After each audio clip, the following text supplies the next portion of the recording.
Christian Hackenberg maybe falls in that category. Cardinal Jones, wouldn't those teams look back and say, you know what? The platform, and for all you guys, I'm Carmen Maciariello. Just finished my first year at Siena College. I'm an alum. I played at Siena back for Paul Hewitt and Louis Orr.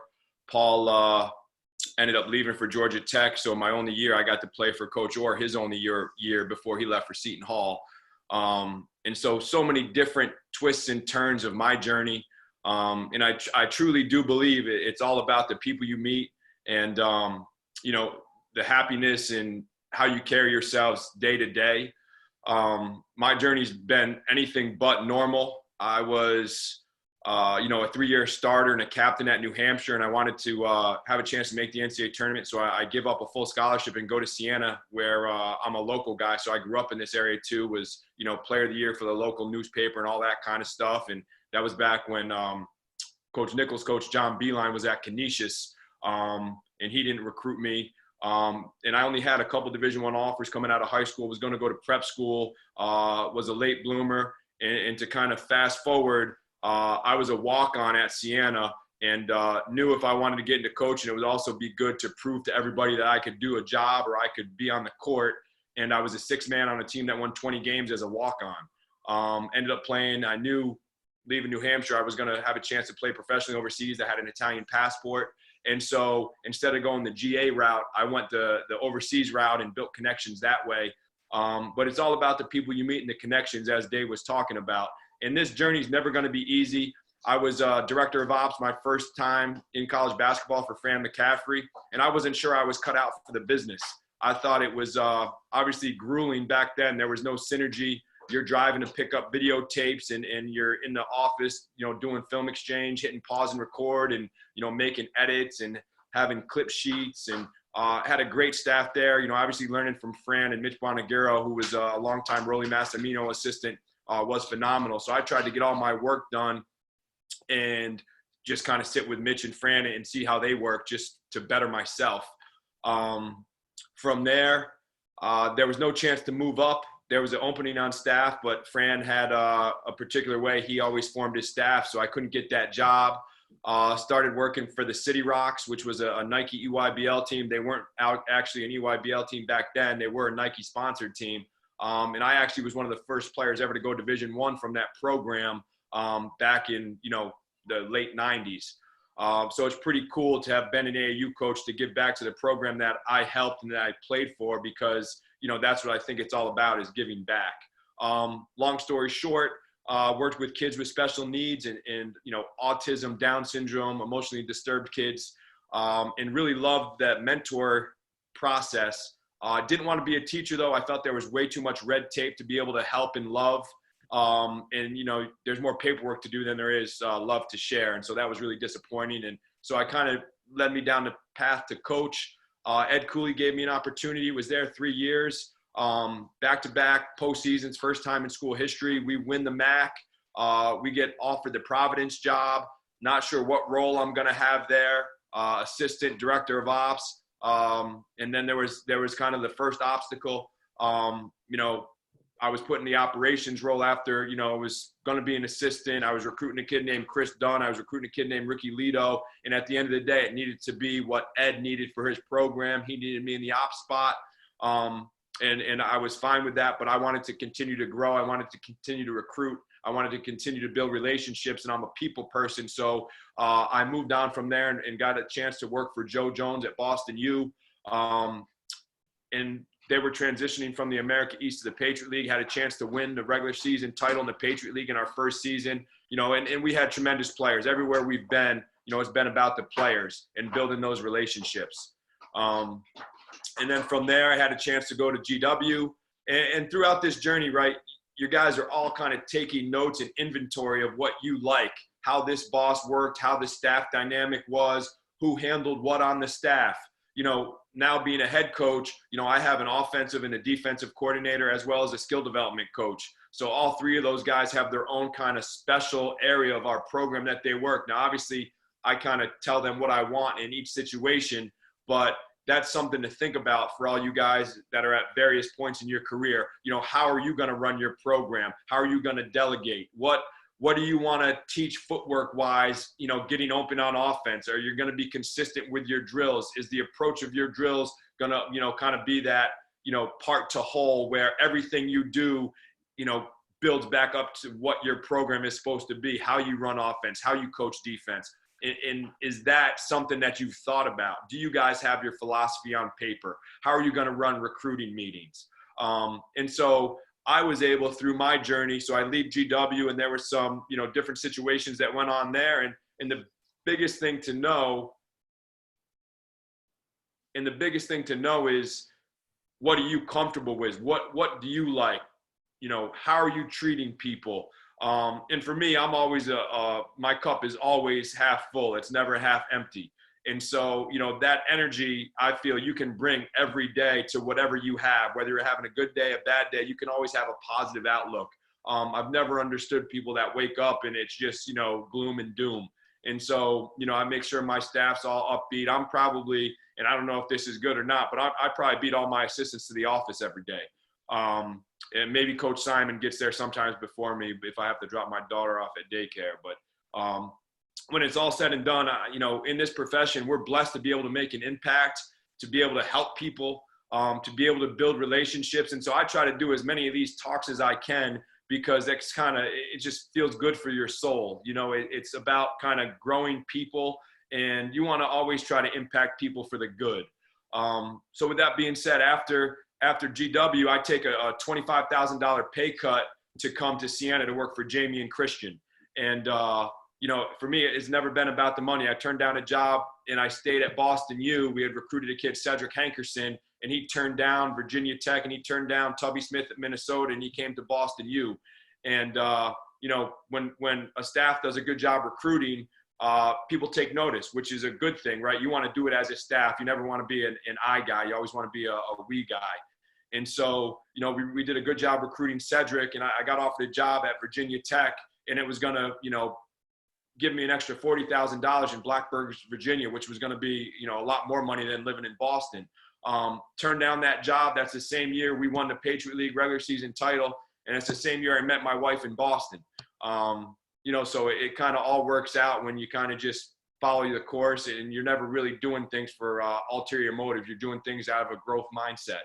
And that growth mindset is something that I've learned to appreciate too, because as a first-time head coach, that's all I talk to my team about every single day. I was never going to be worried about the media attention, or, if you win 3 out of these 4 games, you're going to get the 1 seed. And if you win, I said, fellas, we don't have to worry about anything except, coming to work every single day and making sure we're getting better. If we get better, the sky's the limit.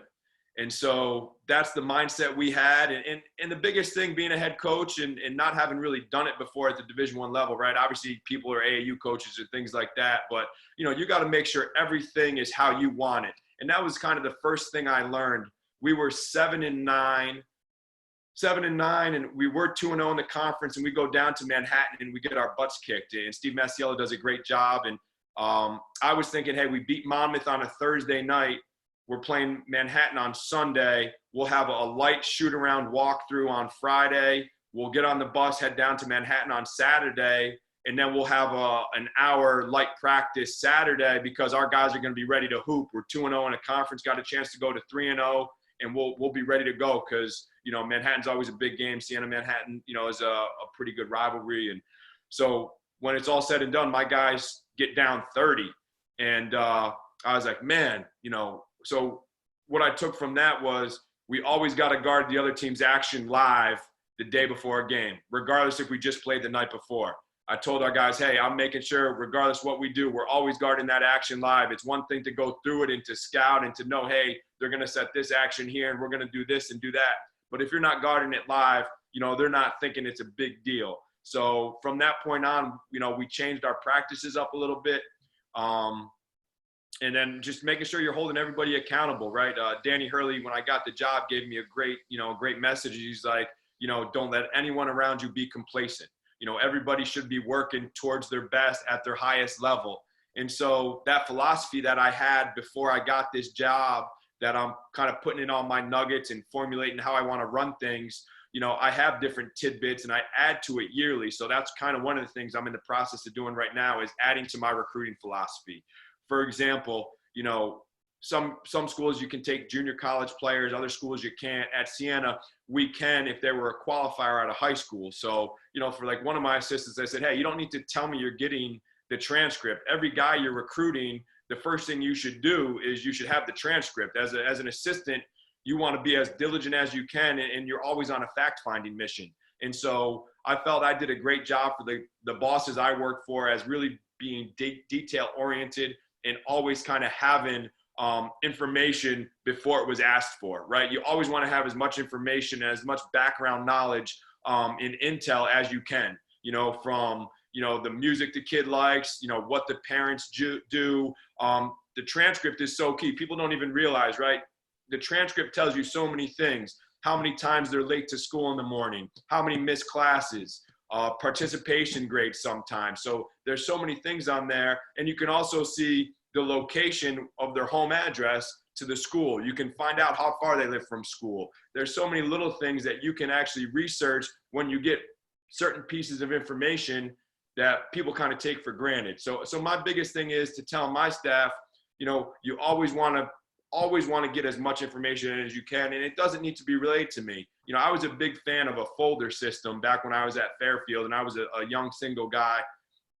I would recruit tons of kids. I would recruit probably 60 to 70 kids, and I would have a folder on each kid. And in that folder, I'd have handwritten notes of the date, the time, what I talked to that kid about, and parents' information, occupation, and then I would just work each folder. So I would just basically cycle them through. And so if you got 60 kids and you're making 6 calls a day, that's really not a lot of kids, and that's just recruiting. Now, obviously on top of that, you're talking to people in that kid's circle. So now you have, the AAU coach, the assistant coach, the varsity assistant, you got the skill development guy, you got the uncle, you got the barber, you got as much information in who you want to call in that folder, because I always wanted to be able to hand a folder to my boss at the time and say, hey coach, here's all my information.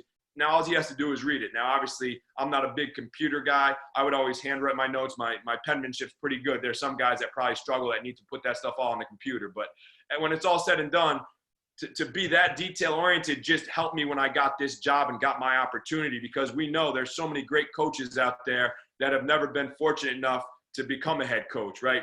One of my mentors is a guy, back in the day, he worked at UC Santa Barbara when they were really good and they beat Vegas, when Vegas had Tarkanian and Johnson and Ackles and Hunt and Augman, all those guys, David Butler.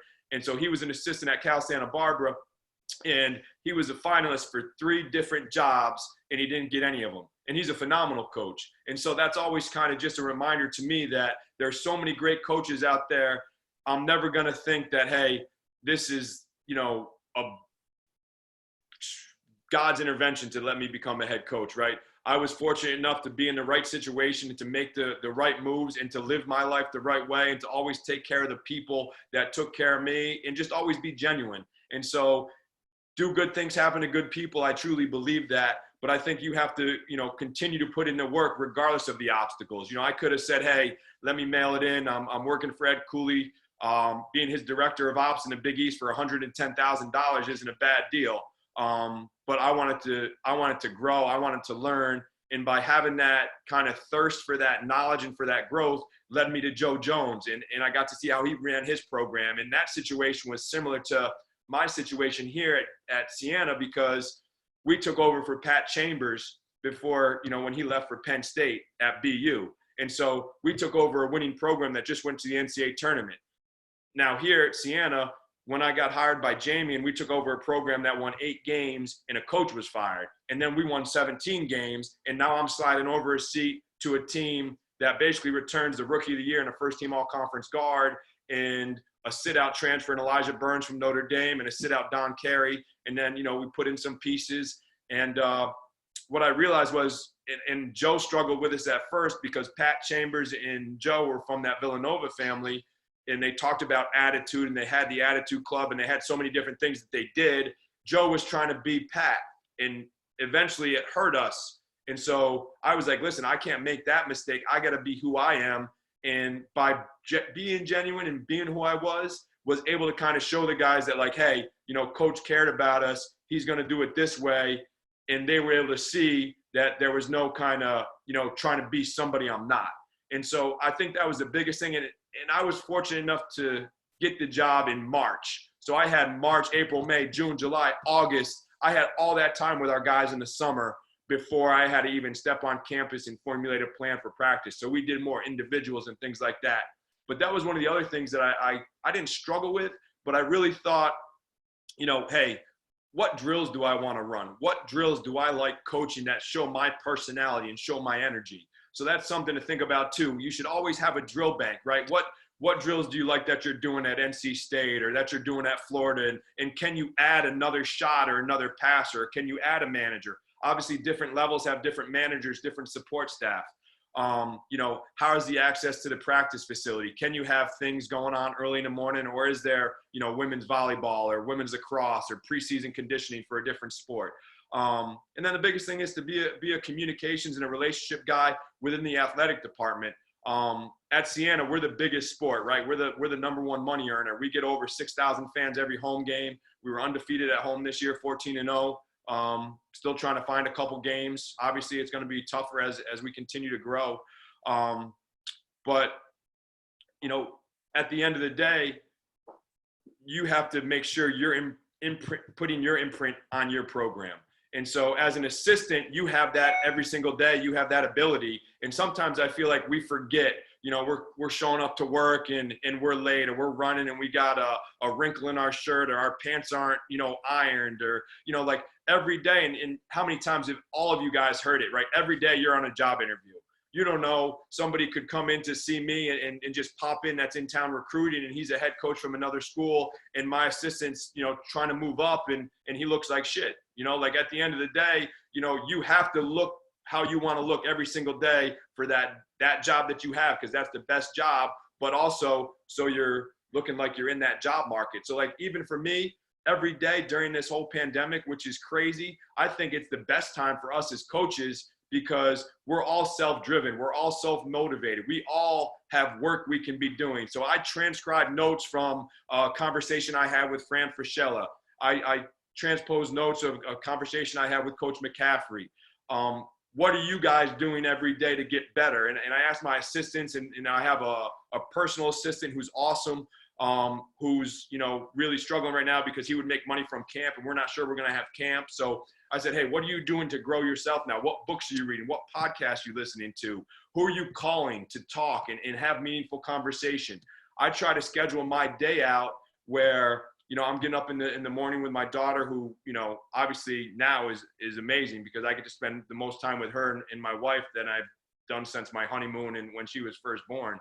And so I get up, I get dressed, I put my shoes on just like I'm going to work, and then I just go in my office. That's the other thing. I have a home office because I always felt like now that I'm a head coach, I can make my schedule. I can set my meetings. I don't have to go on somebody else's clock, but also my family's so important to me. So I can get home and pick my daughter up from daycare at 5 o'clock or 4:30, go home, spend time with her, spend time with my wife. And then at the end of the day, I'm coming back to my office, which is here where I don't have to drive. And now I'm right downstairs from my wife and daughter. So I know I kind of bounced around. I don't want to take up, you know, any more time, but, you know, we just have such a great vehicle, and especially right now, just with being positive and making sure you're touching base with your players. If you guys are in programs or if you guys are high school coaches, whatever platform you have is such a great platform to impact kids and to send positive messages, because at the end of the day, we have nothing to be down about. You know, we're able to grow our minds through platforms like this, Dave. So, you know, I definitely appreciate this, but, you know, I truly believe the joy is in the journey. Everyone you meet, from the construction worker on the highway when you're stuck in traffic and you roll down your window to say hello and ask how they're doing, to the lady in the cafeteria who you say, hey, why don't you come to our game tonight, and give her a free ticket, to, you know, the secretary for your AD, all those people that you touch, you have a chance to impact their lives. And so the more we realize that, the better we're going to be, and the better we're going to be as a society. I think right now, with what the country's going through, you know, it's a chance for us to kind of reconnect and kind of get back to our roots and realize, one, how much we do love social interaction and socializing, but two, how much we need to kind of slow down and really value what's most important. So Dave, I'm open for any questions. You know, if there's anything you guys want me to dive into, you know, from game plan execution to, you know, how I came up with the coordinator system. The coordinator system, and I can get into that briefly, was a Shaka Smart thing. And Jamie did that. I was his defensive coordinator last year. And it holds people accountable. You know, some staffs, and, you know, until I worked for Jamie, it was always every third scout was mine. And so you could see this some on different staffs you work with, that when your scout was over, or the assistant scout that he had, he was done with it. And now he doesn't have a scout for 3 games. He's on the road chilling. He's, you know, coming to the office a little later. He's not engaged in practice as much because it's not his scout. So what having coordinators does is it just keeps everybody accountable. I don't really worry about recruiting during the season unless we have off days. I'll send my guys certain spots, but I want those guys around our team. And kind of back to the point that Dave's talking about with relationships, my staff should have the best relationships with our players, and that's what's going to help us win. That connection and that care for one another and that love that my assistants show our players and vice versa is what will get us over the hump. You know, we ended up winning 14 out of our last 15. We're on a 10-game winning streak to end the season. And I really think that growth came from us being around the guys and them trusting us as the year went on, because obviously a new staff, I moved one guy up from the ops spot to an assistant coach, and then I hired 4 guys, you know, an ops, a special assistant, and 2 assistants. And so just getting them to know the guys, I felt gave us that connection to kind of give us that vehicle to kind of take off. But that coordinator kind of way I run it, kind of like a football program, is, you know, they're in charge of their areas. And then they also have position guys that they work with. So Anthony Weiss works with our forwards. Bob Simon and Harley Fuller work with our guards. And then Harley, I have on top of our skill development packages. So, you know, we'll do different drills for time and score. And he's in charge of making sure my special assistant has all that data. You know, we have key motion, so we're able to record every practice. And so I want to make sure we're utilizing everything we have and every staff member we have. And by having coordinators, that kind of gives a guy a specialty where he can focus on, and that can kind of be his baby. So there's a lot more buy-in. And I feel that helps on the bench too, because you get a guy coming out of the game. Well, I always want that kid that's coming out of the game to sit between my 2 coordinators, my offensive and defensive coordinators. So if they have something they want to tell them, they can. I don't always want to be the one that's trying to, you know, tell them what they're coming out, what they didn't do. And I'm not a guy that's taking guys out from mistakes. I'm taking guys out because I got a kind of a substitution pattern, and I got to make sure I'm getting Jalen Pickett a rest before each media because he wants to play 36 minutes a game. So that's another thing to think about, right? You know, how are you going to substitution patterns? What are you going to do with your scholarship model? Obviously, I believe in, you know, I saved 2 scholarships, and I took 2 guys mid-year. I took a transfer from Rhode Island who's really talented, Dana Tate, and I took a player we were recruiting that was a prep school kid that was doing a post-grad year, and we got him into enroll mid-year too. So I had 2 really good, talented pieces enroll mid-year, and that also helped elevate our program because now our practices were a lot better. And so now if I didn't have those scholarships, I could have missed on one. You know, I wouldn't have had that availability. So I'm always of the firm mindset. You should always have 1 scholarship, if not 2 available for transfers, especially now the way the transfer market is, right? There's so many kids out there and so many good players that are going to get bumped down and not have homes. So, you know, that makes your postgraduate and your prep school relationships key. Who can you help? And build those relationships. Even if they're not coming to you, you can build goodwill with coaches because you can find kids prep schools. You can find kids junior colleges. And then there's going to be that trickle down, right? There's going to be a lot of Division I kids that are transferring that now may not have a home. So, you know, Division II schools, NAIA schools, Division III schools, you know, we can all help each other in that regard. And that's another reason why I think these platforms are so important. So, you know, if you guys have any questions, like I said, Dave, I appreciate it. Sorry to kind of go all over the place. I kind of went with what was in my mind, but I do think the philosophy point is key. The detail-oriented part is key, and then making sure you're giving your best to everybody every day. And that's kind of how we run our program. We eat every day: enthusiasm, appreciation, and toughness, mental, physical, and emotional. Cool. If anyone has any questions, you can raise your hand, and I'll get you in to ask a question. I guess that just pops up somewhere. I'll figure it out. Hey, Carm, it's Russ. I got two things. Number one, we ain't never playing y'all, so don't call after 14-0. We're not coming up there. But the thing you said about always guarding your opponent live the day before a game, did you stop that before they scored? Just run the action live so they were being physical and they saw that, or did you actually play that out?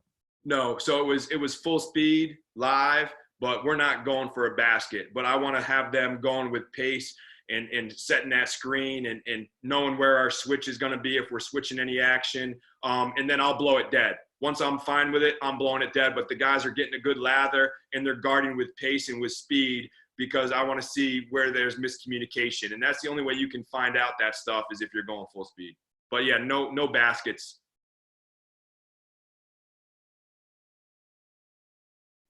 Carm, I got one for you.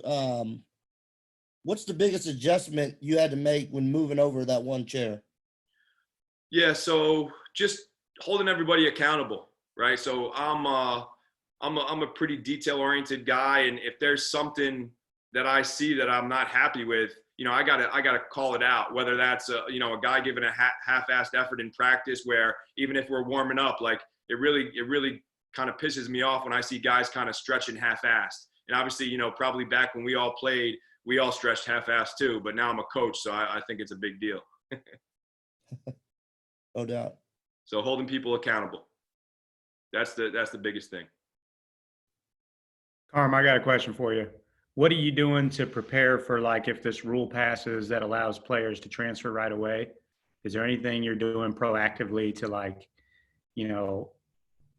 get ready in case one of your guys bolts like in August, or, what has been your thought process on that?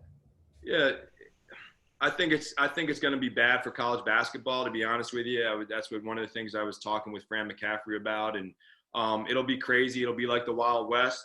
But at the end of the day, I think we have a good enough product and a good enough fan base where, guys like their roles. Now, obviously, you're always going to have guys transfer that don't like their roles, but they're also in their roles for certain reasons. So we're just making sure we're staying in top of our academics and making sure our guys are in a good place. We do a lot of Zoom calls with our team and meet with them, but I'm not really gonna, worry about the what ifs. It'll probably happen. And if it does happen this year, who knows if they keep it going for next year, or who knows if they, bring it to next year and kind of have it tread in water this year. I just think you got to be ready and kind of know guys that you would want, but there's going to be that trickle down too, right? School W recruits a kid off of school Y, and the trickle down where now the kid at school W is bumped down because they just took a better player. And so now, okay, well, that kid just came from my program. I think there's going to be a lot of communication between coaches too. Now, obviously there's going to be the poaching, and, the low majors and the mid majors are going to lose their best players if it's a fit.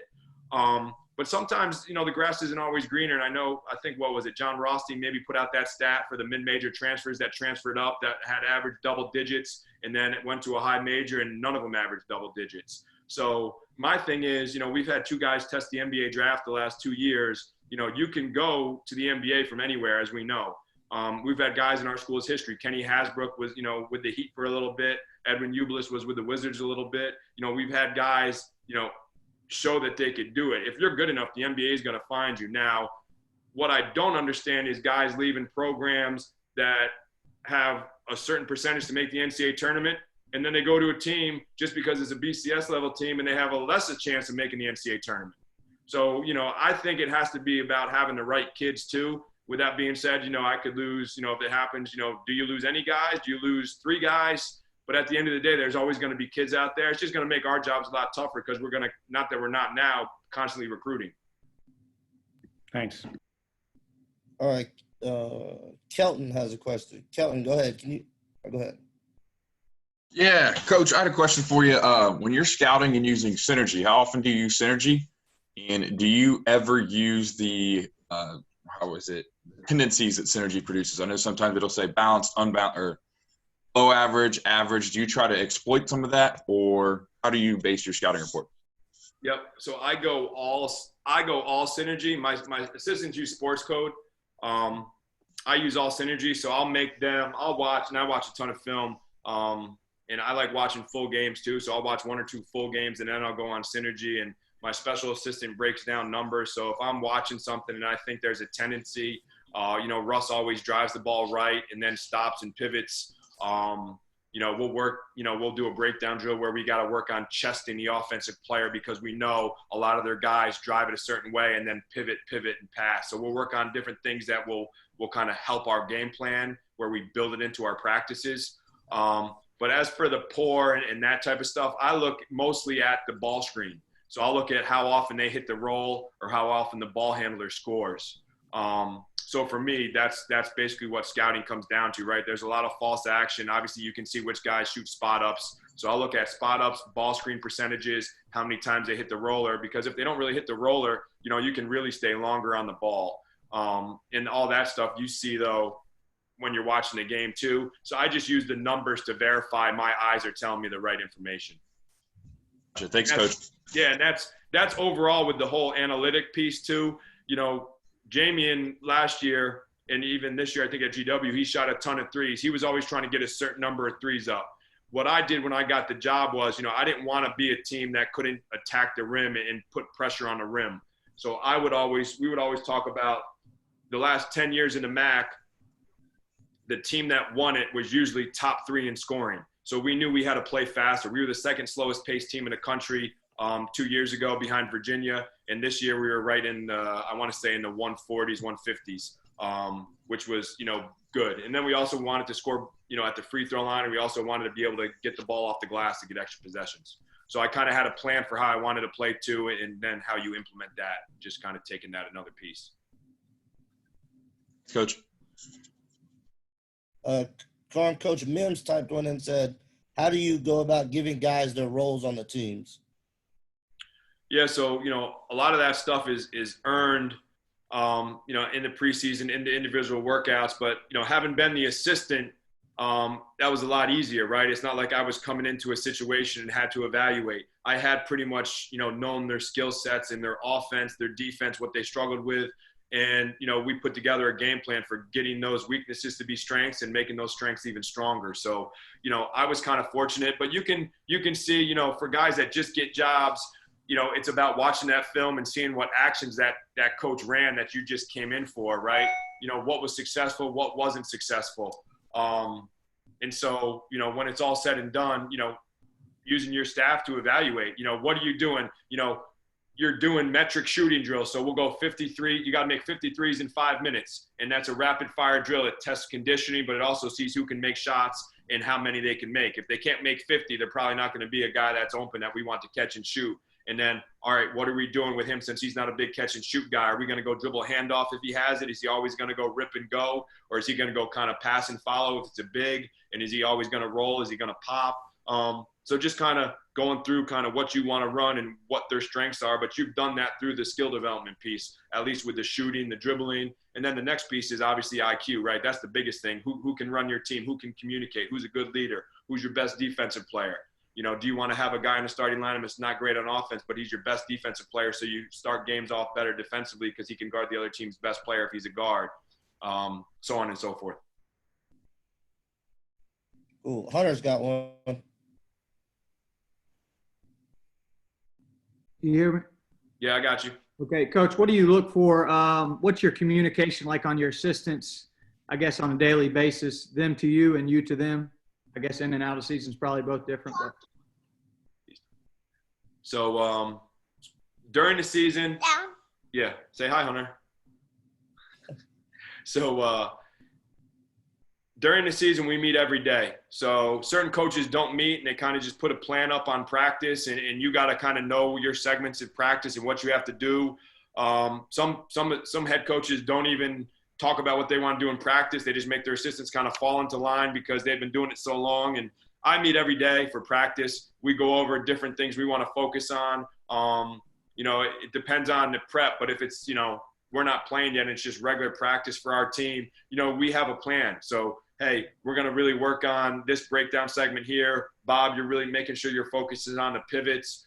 Tone, make sure you're focusing on our counter moves of our big guys. We're really working on, what happens with our post split action or, so we meet every day with that. And then right now during this stretch, we're meeting three times a week, Monday, Wednesday, Friday at 10 a.m. as a staff and kind of just catching up with recruiting, catching up with different ideas, different podcasts, different X and O stuff. All my assistants have projects they're doing right now, whether it's, a glossary of terms for offense, glossary of terms for defense, offensive playbook, defensive playbook. Obviously always working on scheduling, always working on recruiting. And then, I got my director of ops working on, what we did for travel this year and the breakdown of the budget that way, just so we can kind of see where we wasted money and to make sure we're as efficient as possible. From a recruiting standpoint, how are you guys connected? Do you have a spreadsheet? I mean, how do you guys keep that all organized? Yep, Google. So we use Google Sheets. And so, anytime an assistant gets a new kid, he just puts them on there with a note and his initials. And then, that was one thing, I had to make sure, like, don't waste my time if you have bad information and you want me to call a kid and you think he's a grad transfer and he's got 1 year left and he's not graduating. Like that piece is key. When you become a head coach, that time is so much more valuable. And so, making sure that background work is done thoroughly and those notes are detailed on that Google Sheet. But yeah, we'll use Google Sheets for everything. We'll have sheets for each class, 20, 21, 22, 23, transfers, grad transfers, JUCOs with 1 year, JUCOs with 2 years that were qualifiers. And that was one of the biggest things for me is I was always kind of organized. So making sure we're as organized as I want us to be, even though it may be to the nth degree, was something I think my assistants kind of had to get used to when I got the job. Yeah, I think that's awesome. Thank you. Anyone else got anything they want to ask Coach Carm? Hold on, we got one in the chat. Coach Kareem asked, what type of things do you guys do to build relationships individually and as a group? Yeah, so we do a lot of community service. We're in the community over 55 times this year from when I got the job. So we'll go to the Ronald McDonald House, and some head coaches put that off on their staff. I use all those opportunities to be with my team, and I let the staff have time with their families because a lot of time that's on the weekend. So I look forward to doing as much in the community as possible, and so that kind of gets them to see I'm a normal guy and kind of care about people. I have my daughter around the office a lot. She'll come in and especially on the weekends and just kind of hang with the guys. But I just have conversations with them. We'll talk various things. My office is always open. I try to have like weekly meetings with certain guys. I have a leadership group, which is usually my captains that keep me up to speed on certain things. And then, obviously you're doing team building things. So, looking into like, are you doing laser tag? Are you guys doing like a 5K run to raise awareness for certain causes or an autism walk, etc. And then we'll do days where we, have a cookout, we'll have a barbecue. And I also try to include things when we have official visits. If it's kid that's already committed, I'll try to make sure kids are committed before their official visits. And then I can use that official visit as a team bonding thing. On top of occasional meals, watch out for the cord, babe. We'll use occasional meals a lot to make sure we're going out and having different things where we can give back. And then the last thing is, there's this thing called Pay It Forward 518, which is our, area code up here. And we'll have honorary captains of kids that have, most of the time life-threatening illnesses. So we'll make sure we always kind of bring those kids into our locker room and get to grow them. And through, giving back to others too, it gets our players to see the other side of their teammates as well. And I think that helps. All right, anyone else? Coach, what, before we end up finishing up with you, what's the best way for people to stay in touch with you? Yeah, my cell, you guys can all grab that. That's, most of you, if you guys were at, the Rising Coaches in Charlotte last summer, I gave my information out and my email, but my cell is 518-396-8871. And obviously Coach Carm, the last name's too long in Italian, so Coach Carm is easy to keep it moving. And look forward to, connecting with all you guys, anyone that has questions or wants to just connect and catch up and talk hoops. I love it. And, appreciate this time. And Dave, great job, man. Look forward to it. Look forward to hearing what these guys, Coach Nichols and obviously Coach Mattox have to say. So, I'll be here too if anything else comes up. But thanks for the platform. I always enjoy giving back. Appreciate it, Carm. Thanks again. D. Nick, you ready? Yeah, I'm ready. All right, go ahead. I'm ready. This is Coach Nichols at Florida. I met him when he was at, I think, Wofford, Western Kentucky first, through his brother. Northern Kentucky. Northern Kentucky. My bad. Yeah, Bad. Northern. Northern Yeah. Kentucky. Met him then through his brother, who was at Wofford. But I'll give him the floor. Coach Nichols. Yeah. So my journey, I'm from Radford, Virginia, born and raised. Ended up going to West Virginia, 2004. Played there 2004 to 2008. So my first 3 years, I played for John Beeline. Then he left and went to Michigan. So after that, Bob Huggins came in. So, obviously at the time I was recruited by Beeline when he was at Richmond. So he started recruiting me.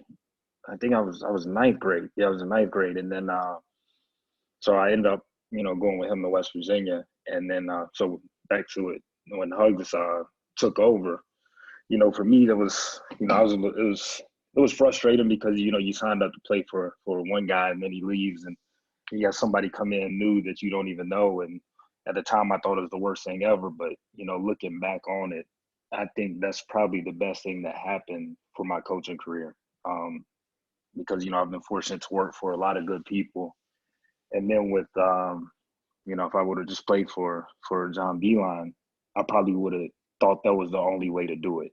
And as you guys know, it's a whole bunch of ways to to run a program and to be successful. So, just that 1 year transition, so I only played for Bob Huggins for a year. Just the different stuff he emphasized, the way he handled players, it's totally different from John Beeline, as you can imagine. But it showed me how many different ways you can do it. And then it showed me that it's not necessarily what you teach us, but what you emphasize, from, my first 3 years, we were a 3-point shooting team. We didn't really rebound the ball that well. And then, played more zone than man. And then, so Bob Huggins comes in and we're top 20 in defense, top 15 in offense and rebounding with the same guys that we had, the previous 3 years. So, that's what taught me how much of importance it is to emphasize different things early in my coaching career. And then so, in 2008, I graduated from West Virginia, went over to Hungary, played in Hungary for a year. Team called Adamaramu. I ended up getting hurt right before the playoffs. So had major knee injury, came back to the States, try to rehab, get back into it. Thought I was going to go back over, and I ended up hurting my other knee.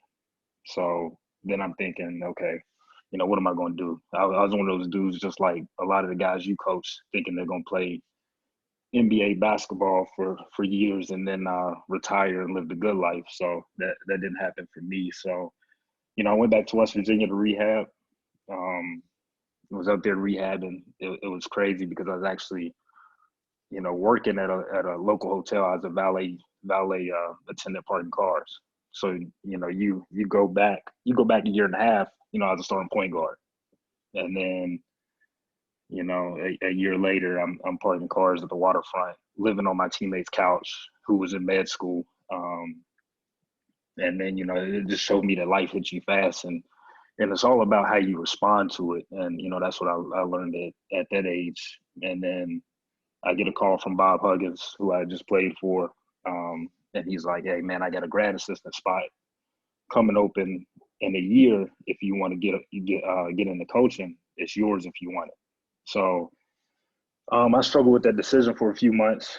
At the time I was engaged. So my fiance, she showed a lot of support through that time. And so with players, it's hard transitioning from being a player to the next phase of your life. So I was battling that. And then, after a few months of trying to decide if I wanted to continue to play or get into coaching, I decided to get into coaching.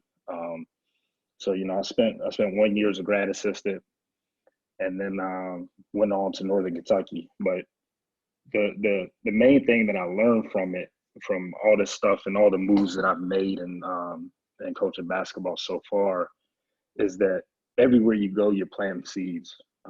So all the places I've been, it's basically because of the seeds I've planted and the people that I've been around. You know, I ended up in Northern Kentucky because when I was playing at West Virginia, our grad assistant at the time, you know, he played in Northern Kentucky. So once he left, he became an assistant at Northern Kentucky. Then after my 1 year as a graduate assistant, they had another assistant spot open. So that's when I came on in Northern Kentucky.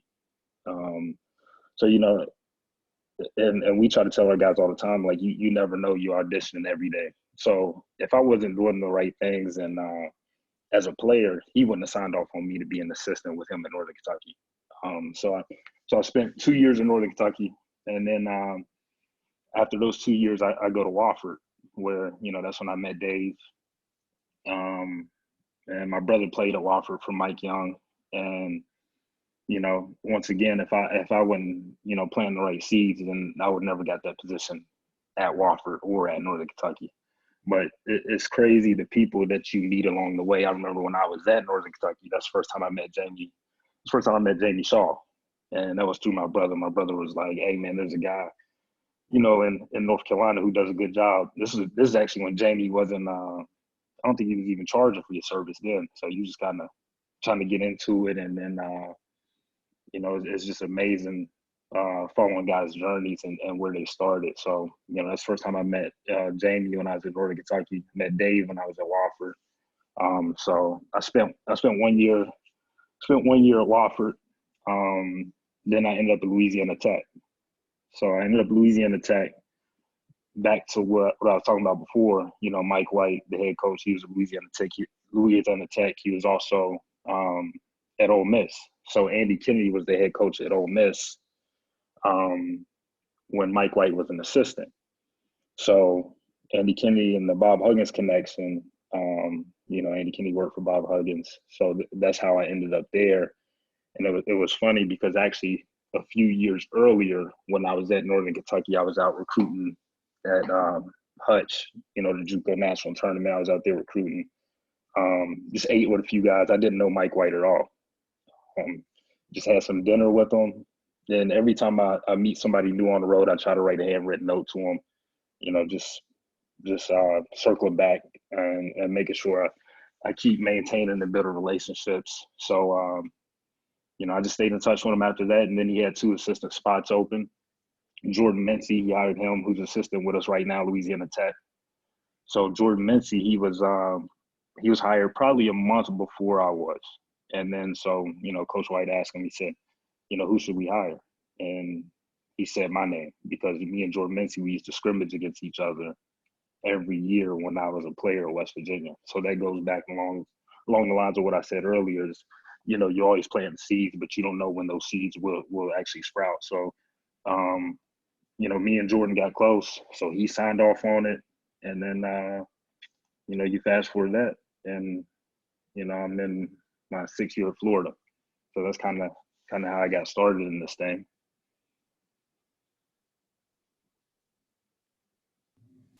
Does anyone have any questions for Coach? I got a couple. Obviously, you played for some big time coaches, Coach Huggs, Coach Beeline, worked for Coach Young. What are some of the biggest lessons you've learned from those guys? The first with John Beeline, it was more so. The first thing he told me, he said, "Fit in before you stand out." And if you guys, you know, if you follow John Beeline and you study his programs and, you know, what he stands for, his teams always have unbelievable team chemistry.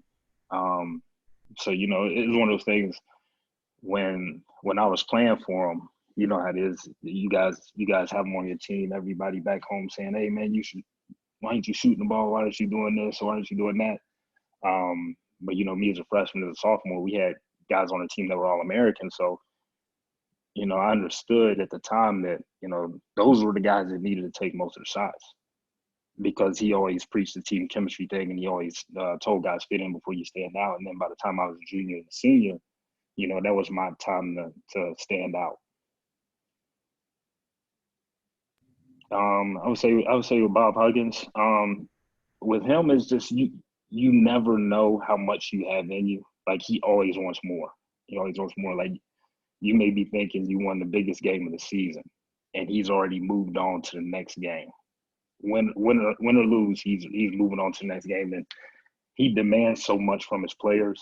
And then sometimes on the court, he may get on guys, and you're walking off the court and you're still holding that grudge, and he's moved past it. He's got his arm around you. He's talking to you just like a regular human being. But on the court, between the lines, like he's going at you. But then off the court, he does an unbelievable job of separating it. And I know a lot of people, especially the media and people outside looking in, don't understand. They're wondering, okay, how is he talking to his guys like this? How is he on these guys like this? But they don't get to see the other part of it. So that's the biggest thing I've learned from him. And then obviously Mike Young, he's probably one of my favorite guys that I've been around. The thing with him that I've taken from him is just how he treats people. Dave, from experience, you've worked his camps for many years, but just how he treats people. He's always gonna spend time talk to people. And then for example, like you're going in the cafeteria. I didn't understand for about a month. I always wonder why we're walking in the back of the cafeteria, like we go through the back door, but he always wants to make sure he shows the cafeteria workers love. We never walk through the front door. He will always walk through the back door. Leave them T-shirts. He knew everybody's names. So he wants to see everybody in the building. And I've learned that from him. Like, you got to touch whatever building you're in, whatever building you go in, especially you being the head coach of that program, you got to touch everybody in the building. Sure. No, that's good stuff. He absolutely does that. Definitely makes everybody feel like they're the most important in the room. Yeah. So Coach Mims typed one in and said, what are the two things you emphasize at Florida maintaining consistency in your culture? The main thing we emphasize is, just guys being on the same page, and that comes through with communication. I think it's a different generation where a lot of these kids, like Carmen talked about earlier, a lot of these kids, when you recruit them, they have so many people around them, and a lot of times you get caught up trying to put out fires or talk to so many people around them that you forget to emphasize, the relationship with the kid. So that's what we try to do a good job of that. We try to, especially at this level, everybody's trying to get to the next level, and they think they're that much closer to the NBA. So just trying to build a team chemistry part, kind of like what Carmen said earlier. We do a lot of team building stuff, mostly preseason. We try to incorporate some in the end season, and just teaching guys through film. I think Louisiana Tech, we took it for granted that our offices. So the guys had to walk through the locker room, through our offices to get to the locker room. And then at Florida, the locker room's downstairs and the offices are upstairs. So our first year here, we didn't get to see the guys as much as we used to when we was at Louisiana Tech, because it was built into where they had to walk through to get to the locker room. So just spending time with our guys, and not only just bringing them to the office, but spending time with them and connecting with them where they are, going down to their locker room, going to the training room, going to lunch with them, going to the cafeteria. I think too many times we make it too formal where, your office is the principal office, and you don't want it to feel like that. So you want to meet them. You want to meet them a lot of times where they are. Sure. Coach Reed asked, how do you get guys who want that NBA experience to buy into team culture? Is it similar to kind of what you were talking about from Coach Beeline earlier? Team success brings individual. No, I think back then it was easier to look at it that way. I think now everybody wants it so much faster. So I think the way that you get them to buy in more is if they feel like they're getting better individually. So if they feel like they're getting better individually, and they feel like their role or value to the team is really important, regardless of what that role or skill set is. But I think they have to feel like they're getting better individually first. I think in the past you could look at, okay, this is the team, this is how we're going to do it, but they have to feel like they're getting better. Sure. I got one for you. What are you doing right now as to prepare yourself? Because obviously, your name's kind of circulated for some jobs, and not that you're itching to get out of Florida, but what are you doing to kind of prepare yourself for when that head opportunity comes? And that's the question that I get a lot is, how are you going to be ready when you become a head coach? I think the main thing you do as an assistant, when you're giving suggestions, you're giving those suggestions thinking, okay, this is what I would do if I was the head coach. Because when you move a seat over, they change from suggestions to decisions. So, every time we're in a meeting or a coach asks something, I'm thinking in my mind, okay, this is what I would do if I was a head coach. And I know Carmen knows, and from what I hear, a lot of head coaches, it's stuff's coming at you fast when you become a head coach. So there's stuff you can be doing right now to prepare for it, but it's one of those things that once you become a head coach, it's totally different. So I just try to put myself in those shoes when I'm making the suggestions as an assistant. Sure. Anyone else got anything? Yeah, Dave, I got a quick question. Darris, when you guys were at La Tech, you had really big, long guards, like point guards, 6'3", 6'4". Yeah. I know at the mid-major level, you can recruit to protocol because the pool of talent is much wider. When you got to Right. Florida, obviously, Chioza and Kevon Allen and Quace Glover are smaller guards. Right. The talent pool shrinks. There's only a certain number of 4- and 5-star guys at that level. Did y'all change from a philosophical recruiting kind of theories of going after bigger guards to just getting the most talented guys and fitting them into the way you play, or how did you guys adjust to that? Yeah, we had to change. And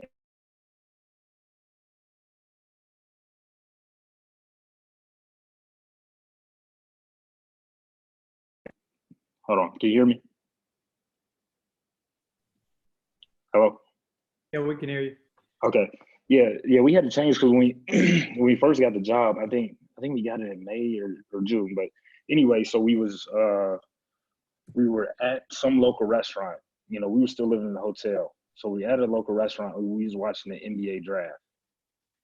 And so, we had come from mid-major, now we're high major. So we're watching the draft, and we're texting these recruits, trying to sell them on the program and what we had to offer. And then we look up, and John Calipari is sitting there going from table to table. We had probably like 5 or 6 guys in there in the draft moving around. And so we're thinking like, okay, we're sitting here at this table trying to recruit against John Calipari and these guys, and he's at the draft. So, we had to do something different than what we came in thinking we could do. So, that first class, we know now is that those kids have been recruited for 4 or 5 years before that. And we were trying to speed date and focus on that class, which looking back on it, we probably should have focused on some upcoming classes because those guys had already built relationships over the last 4 or 5 years. But yeah, Russ, to answer your question, we usually, when we was at Louisiana Tech, we like longer, bigger guards. And at Louisiana Tech, we took a lot of guys that were, they were long, but they were skinny, and all they needed to do was fill out, improve their skill level.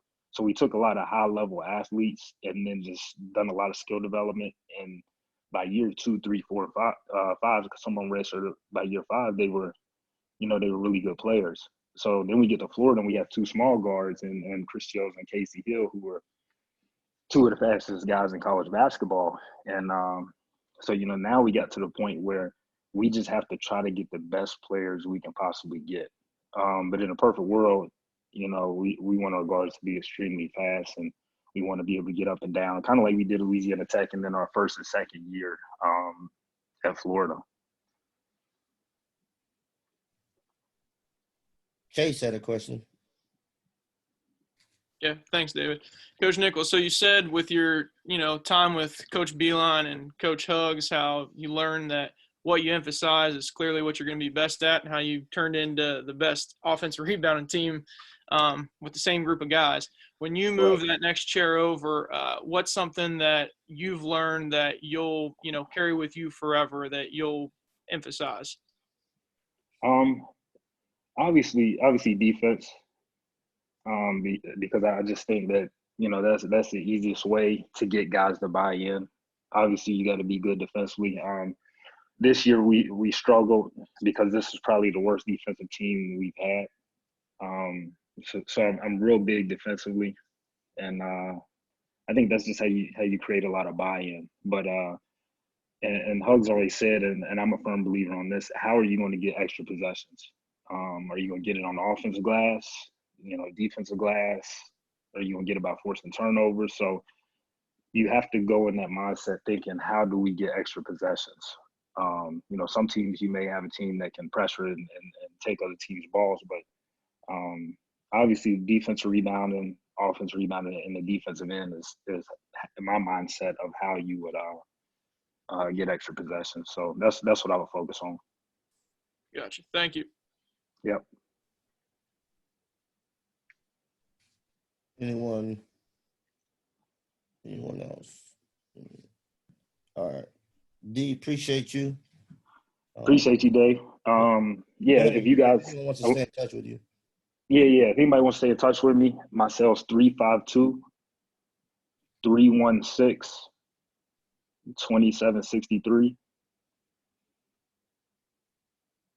And obviously we don't have anything going on. You can hit me up anytime. So feel free to hit me up. We can chat, whatever. And look forward to staying connected, and hopefully everybody stays safe in this thing, man. I think the good thing about this is, the only good thing about this is it gives us time to work on ourselves. And I think as coaches, a lot of times we're so focused on our team. We're focused on a whole bunch of other stuff, our players. But I think now we actually have time to focus on ourselves and grow and get better as coaches and people and, husbands, whatever. So make sure you take time to focus on yourself and get better. For sure, absolutely. So appreciate you, D. Really good. Yep. Hopefully people. Mattox. Yes, sir. Good to go? All good. So the floor is yours, my friend. Yep. Again, Jonathan Mattox at Morehead State University now. Originally from Athens, Georgia. That's where I was born and raised. Ended up signing at Anderson University in South Carolina out of high school, Division II program. That's where I met Dave. So we've known each other for a long time now, but played there for a few years and then finished my playing career at Emmanuel College, which was NAIA school at the time, Emmanuel College in Georgia. So finished my playing career there. And I was really close with our head coach there. He and I actually were from the same spot. We went to the same high school. We were just 10 years apart or what have you. But he's the one who kind of saw something in me before I saw something in myself. So he encouraged me to get into coaching even before my senior year was over. So I ended up staying on staff with him, my first 2 years out of college. And, it was great at the time. Actually, our other I was part-time assistant. Our full-time assistant was on leave, having a baby, stuff like that. And so I got to do everything. I got to recruit. I did all our scouting reports, obviously coached on the floor, lead drills, the whole nine. So it's probably one of the more beneficial careers, or one of the more beneficial years in my coaching career, just from a standpoint of being hands-on, being able to do so much and being able to learn so much. And then after a couple years there, kind of got the itch to get to the Division I level, So I'd started reaching out, even after my first year at Emmanuel, I'd started reaching out to some guys I knew or working camp at, work camp at the University of Georgia with some guys I knew, work camp with Adam Gordon and those guys when they were at Mississippi State. So just started to kind of branch out, reach out, try to learn the business, connect with people and things like that. And one of the people I ended up getting connected with was BJ Ellis. And BJ's out of the business now, but at the time he was an assistant at Morehead State under Sean Woods. So I reached out to him. BJ and I actually met on the road at, I think C Black's on here. We met on the road at a Corey Black JUCO Jamboree. Just stayed in touch, and we kind of went from there. And I thought there were some other spots, some I guess quote unquote low major support staff roles that I was going to be in the mix for, and none of those panned out. And I always just stayed in touch with BJ, and they ended up, I asked them about a GA spot at Morehead State at the time, and he said they didn't have anything. But he was like, we don't have an ops, we don't have a video, we got one GA. We actually could use some more hands on deck, so to speak. Would you be interested in volunteering? And kind of thought it over. At the time, fortunately, I'd saved up money, those sorts of things. So, I ended up going up and being a volunteer GA at Morehead State my first year. So working for Sean Woods, I'm grateful he took a chance on me. We won 20 games that year, had a really good team coming back. So my second year, I ended up being the paid GA. And again, we won 17 games that second year. And then going into year 3, Sean and then Preston Spradlin, who's the head coach now, he was an assistant at the time. They ended up working out a deal to create a full-time director of operations spot, which was actually the first full-time DOBO spot that Morehead State ever had. So they ended up working that out for me. So I ended up staying on it as a director of ops. My third year, we have another really good year. We won 23 games. We go to the CBI, actually make the CBI championship series, a 3-game series with Nevada. Eric Musselman's at Nevada at the time. He has a good team. We have a good program, and they end up beating us in overtime in game 3. And after that year, Sean actually got in the mix for some different jobs. Didn't get anything. He comes back, and 4 games into the next year, he ends up stepping away, and Preston takes over. And we go on like a 6-game losing streak. We're trying to figure it out. And, we're at that point, we're pretty much fired. We all get a letter from the university, hey, your contract's in May 31st, whatever it is. We know the school's doing a quote unquote nationwide search for a new basketball coach, all those sorts of things. But it was a point in time where it tested all of our faith, and kind of how we got through it was the players. We had 6 seniors on that team. And we just poured into those guys, and we ended up turning it around. We won 9 out of our first 12 in conference, ended up finishing in like a tie for second place that year, and lost to Murray. Ended up losing to D. Nick's brother, or I don't know if Shane was there at the time, but we lost to Murray in the conference tournament. But long story short, Preston ends up getting the job, and he keeps me on staff. And it was a total rebuild. Like I said, we had 6 seniors on that team. We had another kid, Miguel Descent, who was a really good player. He turned pro a year early, and then we had another kid transfer. So we're having to replace 8 or 9 new guys, and it was a struggle. Trying to scramble late for that many guys.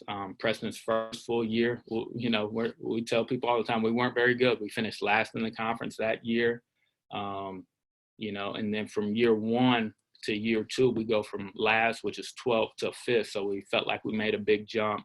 And then we were kind of right in the mix this year. Ended up, Russ at Tennessee State ended up, beating us out or whatever. But we feel like we're in a good spot. We feel like we have a good team coming back.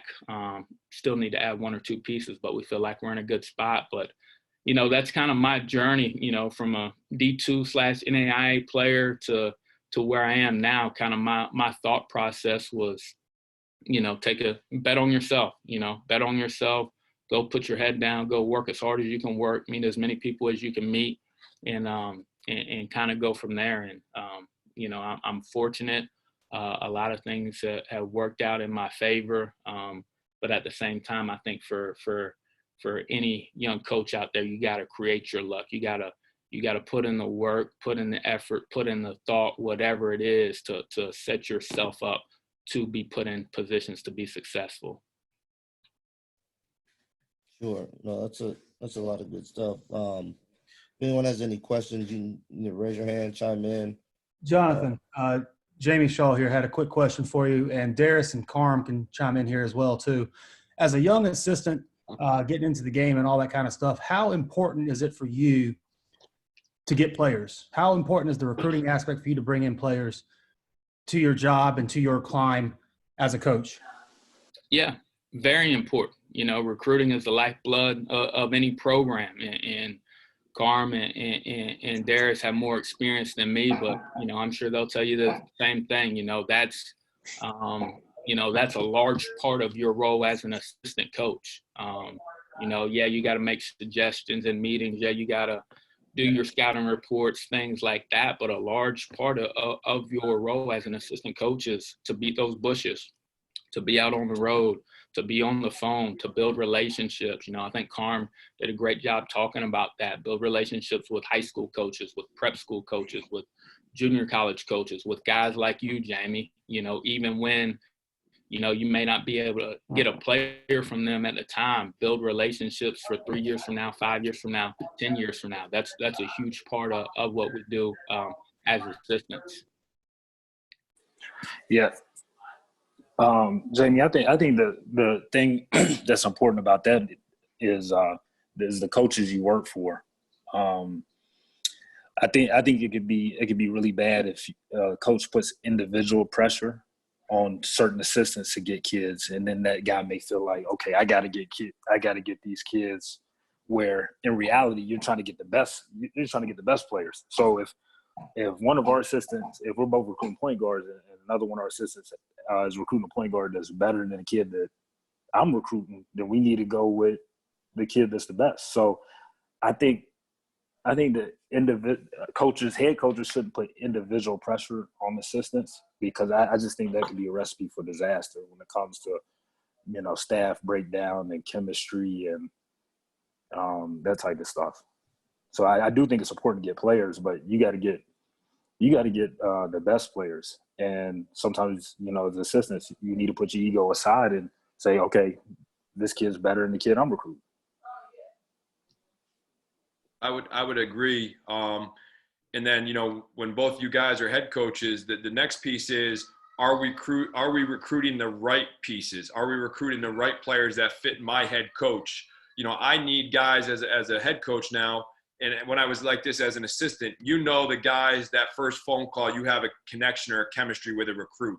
You know, hey, this kid's vibing with me. This kid's good. You know, we can talk about this. He can hold a conversation. He actually gives me questions and wants to know about me and cares about me. So when it's all said and done, one, you know the right kids, know the kids that fit your team and what your need is. I don't need, you know, when I was an assistant, I would recruit 4 to 5 guys at every position.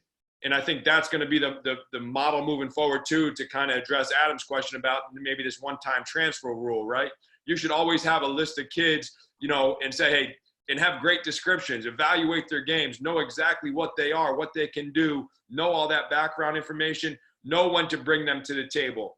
As an assistant, you should have conversations with your other assistants and say, hey guys, who do we think's best for us? Oh, I like that kid. I don't like that kid. That chemistry among your staff is what's going to make you guys a better program. And it's not, hey, this is my recruit. I'm undercutting this coach to get this kid, and I'm going to do this. And like all that underhanded stuff with my recruit. And hey, no, you know, that stuff gets you beat. That stuff is, you know, head coaches hate that stuff. And, you know, if publicity gets to, you know, your assistants, or as an assistant you get publicity, you know, I think the biggest thing is, hey, you know, we do this thing together. Yeah, maybe I was the lead on this guy, but, you know, the reason, you know, this player's coming to, you know, school WZX is because our relationship was great with the whole staff. I love the strength coach. I love the nutritionist. I love the assistant that works on this. I love the assistant that works on that. I try to foster those relationships. There's actually some, and maybe I'm a little different, but there's guys I'm the lead recruiter on, and then I put my assistants, hey, talk to this kid today, talk to that kid today, just for the fact that, like, I still like working like an assistant. I still have my list. I still have the people I call. but recruiting's paramount. Obviously, you want to have good players, but they have to be the right players. You know, I don't recruit kids that we can't get into school, and now I'm wasting, you know, hours, you know, doing background search when you haven't gotten the transcript yet. So like all that legwork in the back is key, but then it's about doing it together as a staff, saying, hey, coach, I don't think we need, and having the courage to talk to your head coach, right? You know, coach, I don't think we need another combo. We may need a bigger wing that can handle a little bit, but he needs to be a lockdown defender and a three-point shooter. You know, have such a clear vision for how your boss wants to run their program that, you know, now it's easy to go to work because you're going to dive in with 100% effort and, you know, genuineness to recruit. And so now it's like, okay, well, coach just told me that. And now as me, as a head coach, I got to be 100% clear with what we need. Now that may change, right? We may have a kid that's, you know, not happy and he may leave, or we need to have, you know, a couple kids on the back burner so we can always get a commitment in case somebody does leave late. Your relationships should be so solid where that can happen. And as an assistant, you got people that want to help you because you've given back to them. So now they're like, hey, you know, this guy's, you know, Darris has been so upfront and honest throughout this whole process. We appreciate him and how he handles his business. Well, we know he wasn't the number one option, but you told us from the beginning, hey, this kid may go to the pros. This kid may go here. That guy may transfer. And then you need us to be ready for that opportunity. And if you're upfront and honest, I think that's the biggest thing in this recruiting process, because parents and kids evaluate that. Because let's be honest, there are a lot of guys out there that don't conduct their business the right way. And so when you do things the right way, then you know, people can tell, people can sense that when you're on the phone with them, with just even how you talk and that energy in your voice and that enthusiasm for your program. I think that's so key. Oh, that's really good. Kelton had a question. Yeah. So my question for you guys, first off, I work at the Division III level. We recently changed our system because we struggled finding some post players with us. How often do you change systems to adapt to your players versus recruiting to a system? I know, Coach, you've talked about recruiting to a system, but have you done it in your career, and what's your experience with it? Is that for me? Whoever. It can be for whoever, yeah. Okay. Well, you know, I think obviously we're all at different levels. And so this was what I learned from Ed Cooley. We're at Fairfield. We had a good team coming back, and we needed a center, right? We needed a center. And I'm watching Christ the King, and Joe Arbitell does a great job, and he had this center. And I was watching him, but there was a 6'5" wing that I was like, wow, this kid's pretty good. He just decommitted from Iona because Kevin Willard just went to Seton Hall. And so I'm watching, and I'm like, okay, I get the information on the kid I like, and then I get the information on the center. Then the next time they play, I bring Coach Cooley with me, and he's asking me about the kid I like that wasn't the center. And so at our level, you know, we have to be able to, and as assistants, you got to be good enough where you can kind of, you know, have all that information, right? Like Fran McCaffrey would love me as a director of ops because I had just came to him from the AAU scene. So like I knew every kid on the court. So as you're an assistant, like I even write down still as a head coach, hey, this kid's not good enough. This kid's, you know, a D2, D3. This kid's a shooter. This kid. So every game I watch, I can look back at that roster, and at least from that game I saw, you know, I know every kid that was on that court and what they did. Now, obviously there's going to be a 5-star on there, but what if he goes to a high major school and he fizzles out, or they recruit over him? Well, now I can go back to my notes and I know what I thought of him then, so I can bring that up in my conversation with him. Hey, I remember when you played the Arkansas Wings down at Peach Jam. You know, so to always have information is good, but at my level, I have to be able to get the best pieces, and I have to adapt to them because I can't always get a 6'10", and I'm dealing with it right now. I had an ACC transfer in Elijah Burns, who averaged like 3 points a game at Notre Dame for 3 years. He came to me, and in our home games, he averaged 18 points. He shot 50% from three, 88% from the free throw line, and over 60% from the floor. Now I got the fan base thinking I can go just get an ACC transfer like that. So I may not be able to. I got to find the best scenarios where now, oh, do I got to get a small ball 4? Do I got to get an undersized 3? Do I play faster and play 4 guards in a 6'10" kid that's more of a power center than an athletic, you know, versatile center? So, you know, for me, it's about, hey, you always got to be able to adapt and adjust. And I think that's moving forward what it will be like too, because with transfers? How are you going to build your roster? And how are you going to do it with high school kids if you want to stay at the level to sustain success?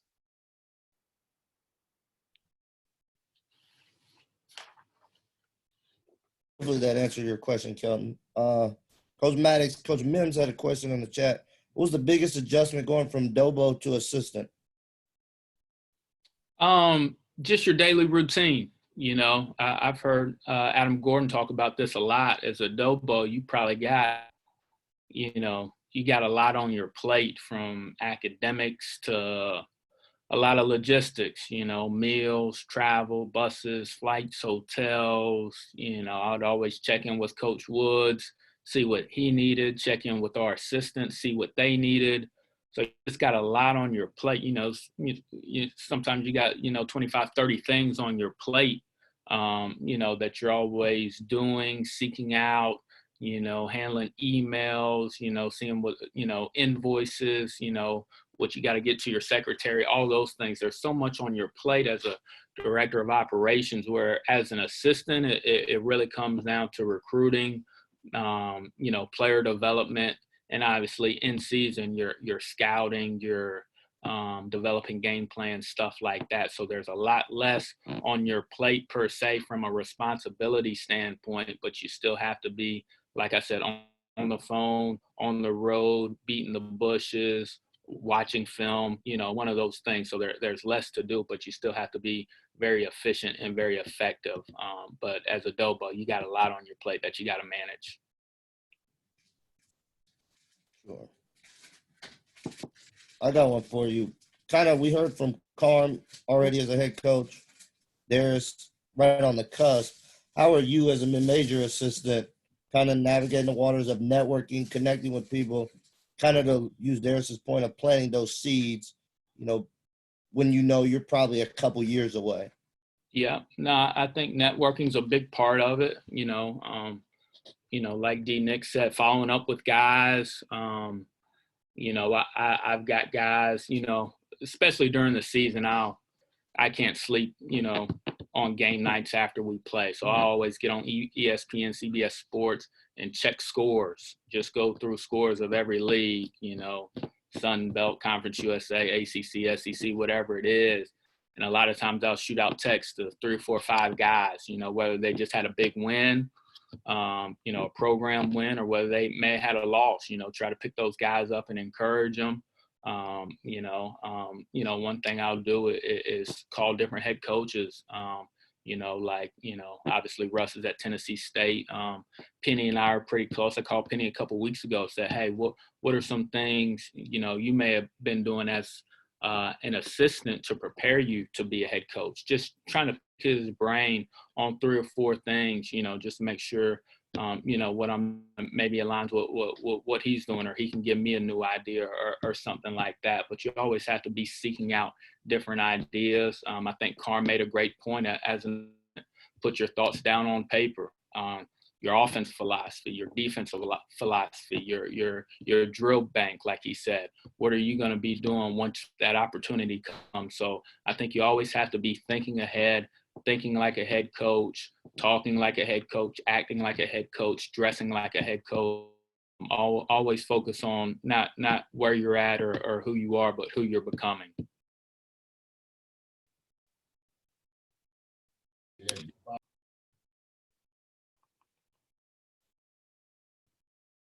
I got one Anyone for you. else got anything? Good. Coach Maddox, good to chat with you again. Give Deontay a shout out too, Morehead State guys.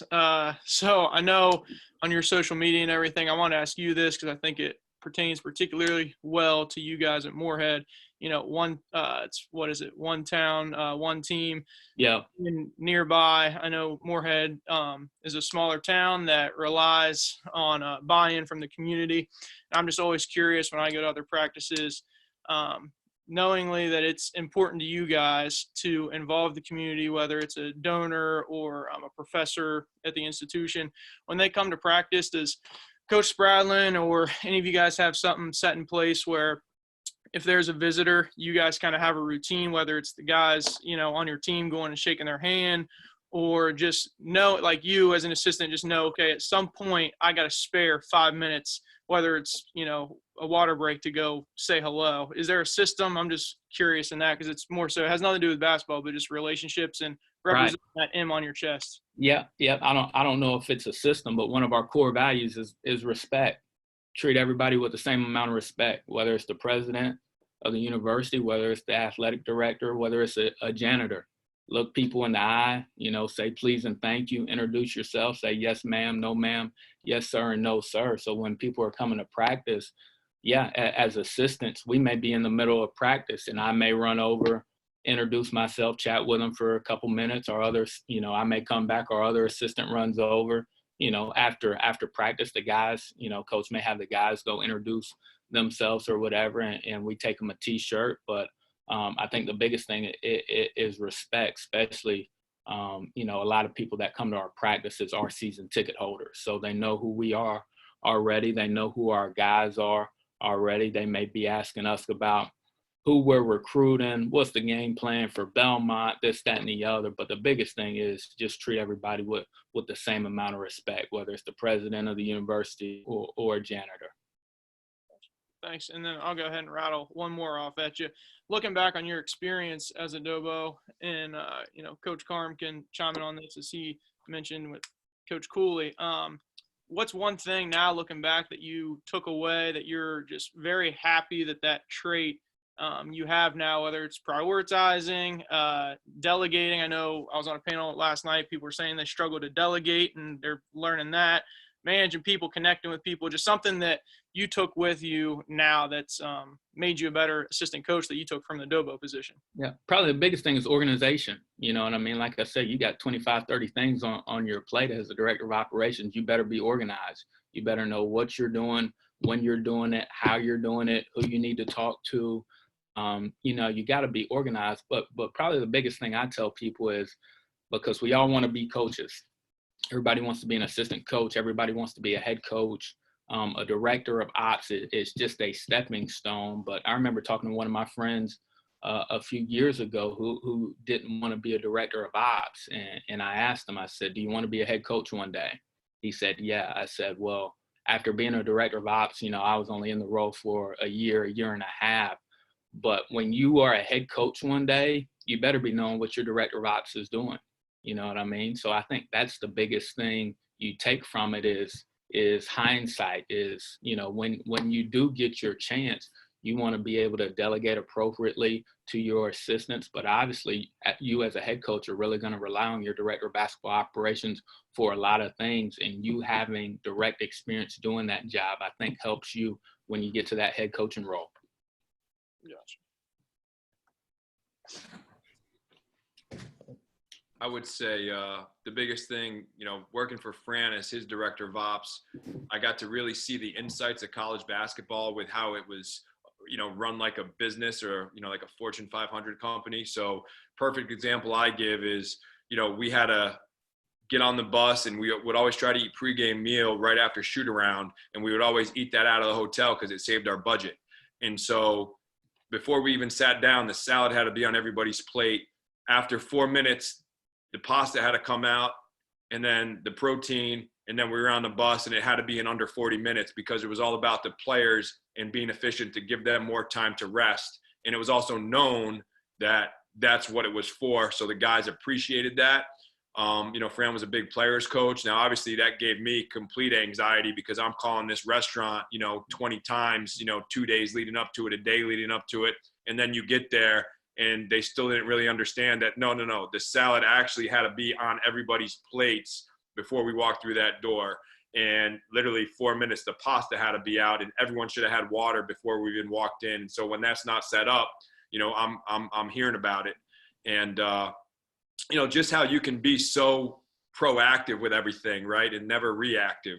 There's so much you can do before the scenes, whether it's, pregame meal lists and pre-orders when you show up to a restaurant where you're being mindful of time and the guys, resting their legs, or now you have time to watch film. So all that stuff can be thought about and planned, whether it's even how you run summer camps when your director of ops gets to do that for me, to, the gear order, to keeping the gear closet organized, to the inventory, to making sure you're communicating with the guys. And as a director of ops, right, all those things, as much as they're a pain in the ass, you're helping build relationships with the players, and you become that ear in the locker room too, because you're getting the guys' gear sizes. You're saying, hey man, you like those Currys, or you like those, Wades, whatever, affiliate you are at your school, you get a chance to build dialogue in other ways. And hey, you like that piece of gear, you like this, hey, what do you think about this logo here? Now you're giving guys a little bit of a voice, and you're building a relationship in another way. So you're always getting a positive from that situation, even though you really hate building or doing the film exchange or doing the breakdown edits for coach. But for me, that was the biggest thing, was I hated being an ops guy.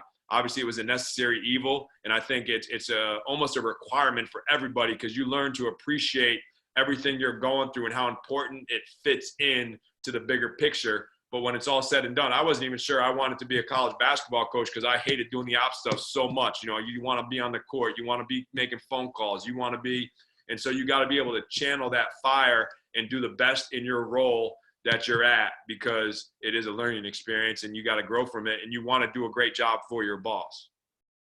Gotcha. Thank you both. Yeah. That's good stuff. Anyone else got anything they want to add? Chime in? No. Well, Carm, Mattox, Darris, y'all, I appreciate y'all doing this for me, coming on, being a voice, hopefully being a connection. Coach Mattox, you want to give a way for people to stay in touch with you?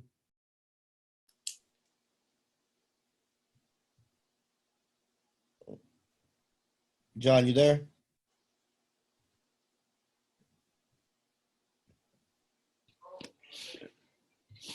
John, you there? Yep. Can you hear me now? Yep, got you. Yep. It's 706-340-4830. Okay. What was that? What was the last part? 4830. Okay. Thank you. So, hopefully you guys enjoyed it. I know I did, and probably look to do this again, maybe next week with 3 different coaches. So, Carm, John, Darris, I really appreciate y'all doing this, taking them time out your day, and networking, pouring into other coaches. So, can't thank y'all enough. Thank everyone else that joined. Thank you guys. Appreciate you. Appreciate it. Thanks, guys. Y'all have a good day. Stay safe. You too. Blake, All right, everybody. Thank you, Dave. Thank you guys.